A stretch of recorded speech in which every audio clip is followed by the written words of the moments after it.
Para ampliar, abordar este tema, tenemos con nosotros al destacado analista internacional Juan Carlos Espinal, con quien vamos a hablar sobre los principales retos y desafíos que afronta el nuevo presidente de los Estados Unidos, que se ha juramentado hoy, Joe Biden. Buenas noches, Juan Carlos. Bienvenidos a Dímelo Noticias. Muy buenas noches, saludos, Vargavilas. Buenas noches a la audiencia y a tu orden. Juan Carlos, quiero comenzar esta participación tuya preguntándote desde tu óptica, ¿cuáles son los principales retos, desafíos que afronta el nuevo presidente de los Estados Unidos, que ha sido una de las naciones más golpeadas por esto de la pandemia del COVID-19? Amén. También del legado del presidente Donald Trump, que muchos lo califican de funesto y negativo para los Estados Unidos y el mundo. Bueno, buenas noches. El tema de COVID, 400,000 muertos. La sociedad política dividida. El Senado no respalda las iniciativas del Poder Ejecutivo. Trump no reconoce la legitimidad de la elección de Biden. Estados Unidos se debilitó en Europa, se debilitó en la OTAN, pierde la hegemonía frente a China, la hegemonía política. Tiene que buscar ahora afuera lo que no tiene dentro, buscar la cohesión, tendrá que aperturar todo y recomponer todas las relaciones exteriores que hizo Trump. Por ejemplo, en este momento está entrando de nuevo al Acuerdo de París, el tema del medio ambiente. También ha vuelto Estados Unidos a la OMS, a la OPS, buena noticia. Tendrá que superar un amplio déficit fiscal. La confianza ante todo. Estados Unidos pierde aliados y en su discurso plantea el destino manifiesto de la imposición de los valores. Una alianza republicano-demócrata, libero-conservadora, le da la victoria a Biden y pretende legitimar. Biden se juramenta rodeado de 25 soldados de la Guardia Nacional. Tras una ruptura con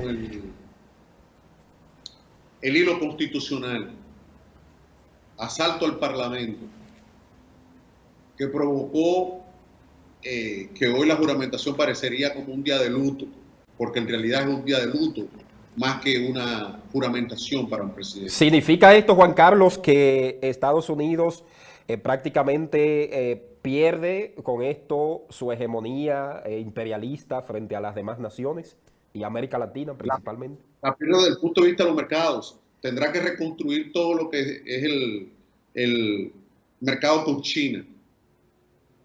Biden hereda de Trump unas relaciones geopolíticas latina maltratadas.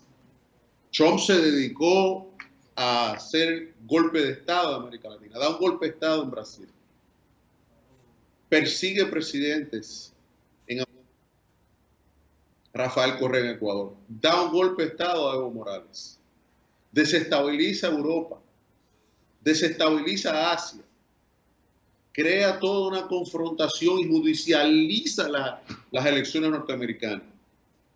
No va a la juramentación. Desde 1869 eso no ocurría. Divide la sociedad con el tema racial, gobierno racista, supremacista. Divide América Latina. ¿Cómo recordará la historia? Profundiza el bloqueo contra Cuba. La historia, ¿cómo recordará a Donald Trump? ¿Cómo lo recordará a Donald Trump, la historia? La historia recordará a Donald Trump como el nacimiento del fascismo dentro del proceso político norteamericano, como la persona que se encargó de iniciar el proceso separatista. Usted va a ver ahora de ahora en adelante, porque Trump obtiene 74 millones de votos, tiene legitimidad pública. Entonces, no es un político tradicional, viene enfocado desde los negocios y los medios de comunicación, amplificado por una política racista secesionista. Usted verá ahora como, por ejemplo, Texas querrá separarse de los Estados Unidos para ser un país independiente dentro de los propios Estados Unidos, porque la bandera de la Confederación durante el asalto al Congreso implica una declaración de guerra dentro del concepto cultural de secesión dentro de los Estados Unidos. Esta cita Entonces, textual, sí, perdón, voy a citar lo que dijo más temprano el ya expresidente de los Estados Unidos durante un discurso de despedida a tempranas horas de la mañana. Él decía, volveremos de alguna manera. ¿Significa esto que él está anticipando su retorno político en el futuro? ¿Podría volver Donald Trump lo que pasa es que a él aspirar, a representa un postularse? movimiento supremacista nacionalista en Estados Unidos que sobrepasa lo que él piensa. Él está trabajando la psiqui del proceso secesionista histórico y ha logrado penetrar a través de los medios de comunicación y su discurso racial, ha logrado dividir a los Estados Unidos en materia electoral. El tema del Partido Demócrata, el tema del Partido Republicano, yo no le veo mucho futuro al Partido Republicano. El Partido Republicano se va a dividir, se va a unificar con los demócratas ahora que lleguen al Poder Ejecutivo, porque Trump va a succionar, todos esos blancos clase media, pobre, se van a adherir a Trump. Obtuvo 74 millones, va a crear un movimiento ahora, va a crear un movimiento social, tiene la base, ahora él tiene la base social que él no tenía cuando él llegó, ahora él está legitimado. Entonces Estados Unidos va hacia fuertes confrontaciones. Recordemos que el movimiento social Black Matters de los derechos humanos, de los derechos civiles, está conformado por muchas etnias latinas y minorías y negros. Y entonces por sectores de la izquierda, de la socialdemocracia estadounidense. Entonces, el vacío que deja Trump en el poder, en el Partido Republicano, lo van a absorber y van a hacer un movimiento de extrema derecha, como está ocurriendo en Europa, que ya, por ejemplo, en América Latina, el presidente de México, López Obrador, llega por Morena, llega por un movimiento social, no llega por los partidos políticos. Y lo que está pasando en Estados Unidos es que al perder la hegemonía frente a los BRICS, frente a Rusia, frente a China, frente a Irán, frente a Corea, frente al bloque progresista de América Latina, entonces ese bloque se convierte en este momento en la primera potencia energética del planeta. El presidente Biden decía en su discurso que iba a recuperar todo el terreno perdido, que iba a recuperar la confianza, la credibilidad, la unidad del pueblo norteamericano, que los iba a unir. Sin embargo, hay quienes están escépticos porque han dicho que una cosa es el discurso y otra cosa son los hechos. ¿Realmente él podría hacer esto? ¿Podría lograr eso que él ha prometido? Biden no es Clinton. Biden no es Bill Clinton. Biden no tiene el encanto de Obama. Biden es un hombre ya envejecido, inteligente, capaz, pero ya Estados Unidos va a requerir de una unidad de los republicanos en el Senado y de la ala moderada republicana y los demócratas. Porque es que Estados Unidos está fragmentado. La gente no se está dando cuenta que Estados Unidos ya finalmente está fragmentado espiritual, económica y políticamente. No tiene autoridad. Cuando usted pierde la autoridad, usted lo que tiene que unificar su casa. Entonces, él no es la persona que va a unificar a Estados Unidos. La persona que va a unificar a Estados Unidos quizá ni siquiera está en este momento en el escenario político. Porque los procesos de fragmentación que ha generado Trump está estrechamente vinculado con el socavamiento de la institucionalidad. Está vinculado estrechamente con el afianzamiento del crimen organizado internacional en el Departamento de Estado de los Estados Unidos. Se dedicaron a trasegar armas, todavía está pendiente todo lo que va a ocurrir y no creo que 4 años le dé tiempo a Biden y mucho menos a los demócratas para poder avanzar. Pienso que viene mucha desestabilización, usted va a ver mucho asalto y mucho terrorismo, se va a ampliar la fase militar, paramilitar del movimiento social encabezado por Trump. ¿Cómo podría, finalmente, Juan Carlos, cómo podría esto repercutir en los países de América Latina?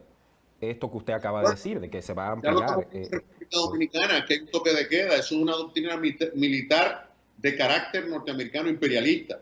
El toque de queda es una factura norteamericana. Ya lo vimos, por ejemplo, en las elecciones del pasado 5 de julio en República Dominicana, que se dividieron los partidos. Los norteamericanos, Trump, Pompeo, infiltraron las elecciones dominicanas, dividieron al PLD, dividieron a los partidos políticos y pudieron cooptar.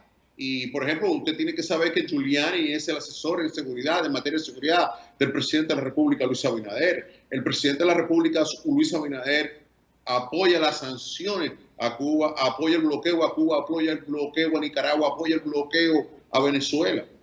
Entonces, obstaculiza las inversiones chinas en materia de aeropuertos, minas y aspectos estratégicos como energía, ¿no? Entonces, ha dado un giro político en la situación dramática en República Dominicana, porque los demócratas están aliados a Leonel Fernández. Recordemos todos que Leonel Fernández respaldó a la candidatura presidencial de Hillary Clinton, y Luis Abinader, aunque es el presidente, respaldó las políticas de Donald Trump. ¿Significa esto entonces que China podría aprovechar todo este escenario, todos estos vaivenes, todas estas situaciones de desestabilización en estos países de América Latina para ganar más terreno frente a Estados Unidos? Porque Biden se va a tener que ver obligado, porque la balanza de pagos de Estados Unidos, es decir, la balanza de pagos de Estados Unidos de la deuda externa y de la riqueza de Estados Unidos del Tesoro está imprimiendo dinero sin respaldo. Sí, lo que está la Reserva Federal está emitiendo inorgánicos y necesitará hacer negocios con China, volver a que China acaba de ser el único país en el mundo que ha crecido. China no tiene el coronavirus, tiene la vacuna. Entonces, Biden se va a tener que ver obligado a distenderla y recuperar esas alianzas y recuperar esos mercados, porque las empresas norteamericanas, las factorías norteamericanas necesitan materias primas para poder producir energía, para poder producir y moverse ese modelo económico. Y entonces los gobiernos latinoamericanos que estuvieron vinculados a Biden, como el de Brasil, como el de República Dominicana, como Bukele en Nicaragua, como el de Guatemala, etcétera, ese bloque del Grupo de Lima va a tener dificultades para poder adaptarse a esta nueva agenda, que requiere una agenda ya de mayor liberalización de la economía, que le permita a ellos tener suficiente capital efectivo para poder desarrollar sus negocios en el Caribe, en América Latina. Y entonces América Latina lo que está dando una respuesta y una vuelta hacia los procesos de constitucionalismo, hacia otro giro político. Así, hay un afianzamiento de los gobiernos de izquierda y los gobiernos progresistas en la región, y además Estados Unidos ha perdido autoridad. Y si Trump, siendo presidente, yendo a reelección, perdió, la lección que nos queda es que todo presidente que vaya a reelección va a perder. ¿Por qué? Por el COVID y por la falta de confianza de la población y la falta de apoyo popular. Bueno, muchísimas gracias, Juan Carlos, por haber estado con nosotros analizando los retos y desafíos que afronta desde hoy el nuevo presidente, el nuevo inquilino de la Casa Blanca, Joe Biden. Gracias a ti, gracias a ti. Gracias. Juan Carlos Espinal, analista político internacional. Hay muchos retos, hay muchos desafíos, hay muchos elementos sobre esto que deben ponerse sobre el tapete, y que hay que prestarle muchísima atención a lo que va a estar ocurriendo durante todos estos procesos, no solamente en los estados de la Unión, sino en las naciones circundantes que somos nosotros, América Latina.